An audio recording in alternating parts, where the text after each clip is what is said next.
Well, the Running Man was not really done for that purpose, you know, to do anything against network or make fun at them or whatever. Although a lot of it is today already a reality that you see in the film, that whole competition for ratings and all that. But it's just an idea that you say, okay, let's assume this is happening. Let's assume there's an economic disaster in a future time, let's say 2013 or 19 or whenever it happened, and the networks are competing against each other for ratings. The government is involved, and they are actually paying the networks in order to keep the people away from the streets, from rioting, and keep them glued to the TV set. And everyone is hooked together, government, network, and dictatorship, and economic disaster.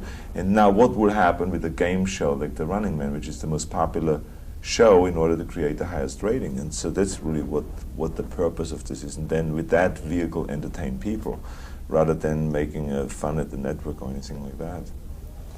Here we have, though, quite a lot of devastation and violence going on. And again, people might look at it and see here the people, the runners, are criminals.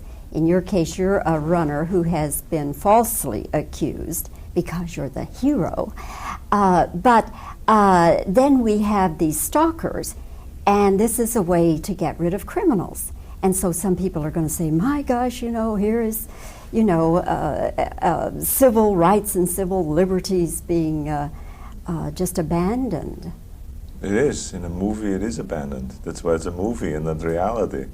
It's just a story, you know. You just never can forget that. But that's just, you know, I think it's a great, great concept that Stephen King came up with when he wrote his novel. And I was very, very happy that someone picked up on it and made it into a script and decided to do a film and put that much money behind it and really go all out and make it as good as possible. And when I read the novel, I said to myself, I hope someone is going to make a film, because I would like to play Ben Richards. And 2 years later, I heard about it, that it's going to be made a film, and I got the job. So I was really delighted over it. Did you ever discuss it with Stephen King? We talked about it many times. As a matter of fact, just before I started, I asked him for some advice, because I was not certain about certain points in the script, and because they were different from his book. And we talked about it, you know, how different it is to read a story or to see it on a screen, and how sometimes you have to make changes and all those things. And he's a very fascinating fellow, and I'm a big fan of his, you know.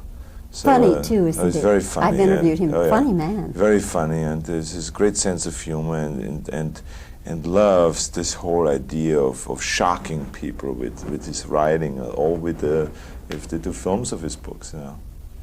Again, Arnold, you're in a film here that's very physical, and again, watching the film, I kept wondering, I wonder if Arnold would really deep down like to do a quiet little film, maybe a Kramer versus Kramer, or a Terms of Endearment, or something like that, where the physicality wouldn't have to be there at all. Do you dream of doing that? No, I never had a dream to do any of those kind of movies. I love to do the films that I do. I know that the people are entertained by those kind of films, and they enjoy seeing it, because it's just, you have to look at the box office and you know how successful those films are. So I know I'm doing something for the majority of people. I think that there are a lot of actors out there that are much more comfortable to do the Kramer versus Kramer or the Ordinary People and all those kind of films, because they look physically and facially much more convincing for those kind of parts, to play an average guy off the street. I could never play that, because you know, people know me for my heroic films, and I look much more heroic because of my physical look that I bring to the screen and all that. So I play the films that I'm most believable in, and that I have the best time in, and that I think everyone can enjoy. In this movie, one of the effects that is so fantastic, and I hope, please, they give us a clip on it, the sled, or what you all refer to as the sled. Now, was that thing a practical apparatus, or was it all done with mirrors and movie magic? Yeah, both. There was a real sled that was shot down into a tunnel, and it was filmed with cameras mounted on that sled, and this way, so we can see our facial reactions and also forward. But there was only a limited amount of distance.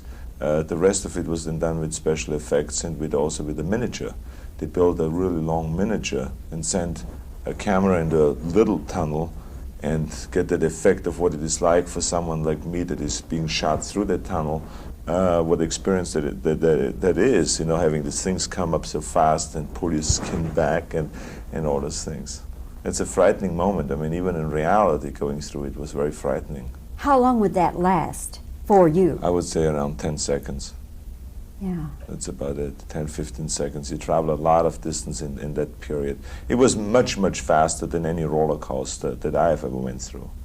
Pulling G-forces with Oh, you? it's unbelievable. And it's scary because you know that if something happens, then, you know, your history, because it's just too fast, the speed. But that happened a lot of times in Running Man because being followed by those wild vehicles, 6 feet behind you. I mean, there's no way this guy will be able to stop his car if I fall. You know, and things like this happen. You fall, and the guy will run right over me with this wild teeth coming out, or this motorcycle jumping over this hill. You're standing right there where it lands, and you're supposed to just before it lands, jump away from that mark and make it look like you almost were hit. So all those things are, you know, extremely dangerous. But you know, you practice and rehearse and work it out with the stunt guys, and then sometimes it goes wrong and sometimes it goes right. So it's really a risky thing. But fortunately, you're here to talk about it. That's right, the important yes. thing. Arnold, good to see you again. I always enjoy talking with you. Thank you. Thanks.